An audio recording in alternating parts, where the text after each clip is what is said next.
Alright guys, I hope you're all doing fine. I'm making another quick video about some of the trades that I took today on, Thursday the 8th of August. And I'll be explaining my reasoning, my entry, my take profits and my stop losses. So without further ado, let's jump straight into it. So this first trade I took on PEPE coin, so it's 1000 PEPE on Bybit. It's more of a sniping trade, so this one was set with a limit order. The entry was based on, we had this extremely tall, at least on the 5-minute time frame, green vector candle shooting up like out of nowhere, really. We had this consolidation, so we could expect an explosive move up, but this is just one candle. We have this rejection and instantly a red vector candle coming down. So it was pretty clear to me that we would be recovering the full vector candle. So I did set my entry like on the full recovery, so even at the wick. Normally we don't target the wicks of vector candles, but it was clear to me, or I was pretty certain, that they would try and recover it aggressively because it's shot up super aggressively, that they would have some type of wicks taking out the whole candle, which we can see over here. So we come all the way back down, we recover this vector candle fully. We do have our wick that we were expecting all the way back down, clearing the whole vector, and in the wick our entry got filled, and we target this tiny bit of red vector candle that it's not recovered yet. You could have targeted the liquidity sitting above, but don't be greedy, and I targeted here. Looking back in hindsight, what can we tell of this trade for a possible other setup if we did not snipe this entry? What we do see over here is a full vector recovery. We have what we can consider a stopping volume candle, small body, long wick. It's a blue one, so we can consider it a stopping volume. We rejected straight off our 200 EMA here on our 5-minute time frames, so this is a sign of reversal. So if we then wait, we could see we have an EMA crossing over here, so we could have also put an entry over there, targeting the same highs, put our stop loss somewhere below the 50 EMA. But that's just in case we miss this limit entry. Let's go back to the entry that I have taken. So I have my entry over here. My take profits target is a recovery of this vector candle, and the stop loss is a healthy chunk, I'd say, below my 200 EMA.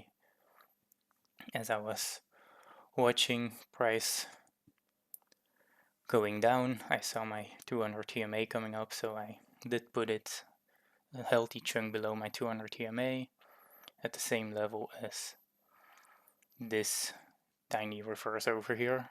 Reasoning we have this pink vector candle that got reversed over there, so just having it there was a healthy scenario.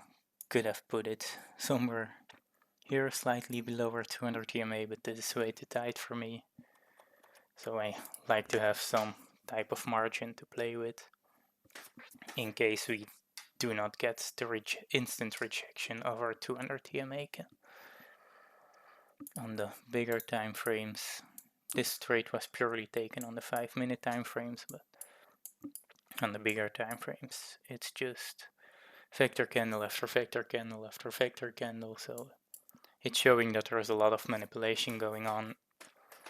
It's also here that Bitcoin is moving up again, so after this aggressive drop on Bitcoin, we can expect more of these strong moves up out of nowhere.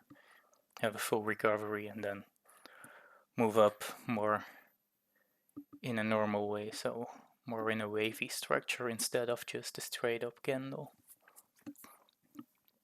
So that was pretty much all that was to this PEPE trade. Then I also took one on HBAR. Let's have a look at that one. It's going up even more, so everything is pumping right now. But pretty similar scenario on HBAR. Also a quick scalp on the 5-minute time frames. It's pretty much the same as PEPE, but here I did not have my limit entry set up, so I only had it set for PEPE. This one was entered with a market order. We have the exact same scenario. We have our very big green vector candle shooting up.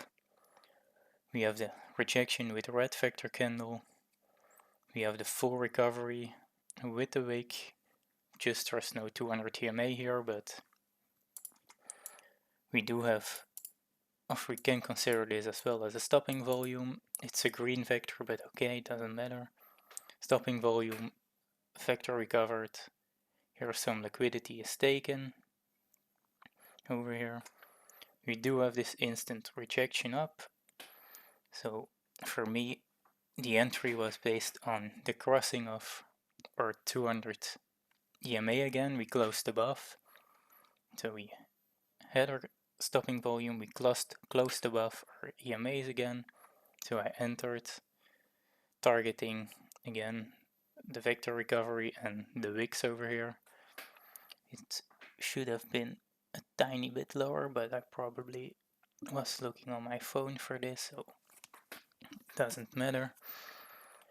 Stop loss I did set below the, or at the body of these stopping volume candles and the last red vector candle over here.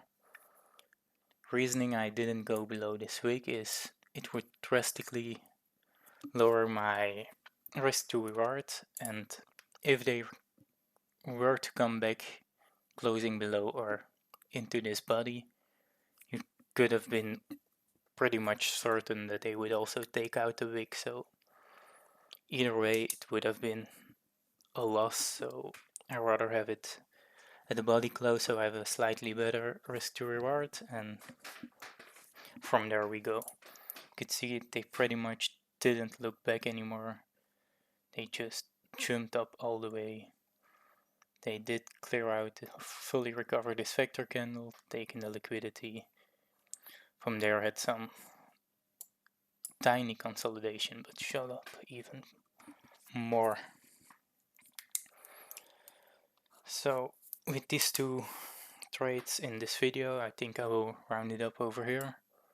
And I'll make a separate video about the Chesme and the LDO trade, so it's not too much in one video. So as always, if there are any questions, please feel free to ask them in the comments or on the Discord server, and I will be more than happy to answer them there. Take care guys, see ya.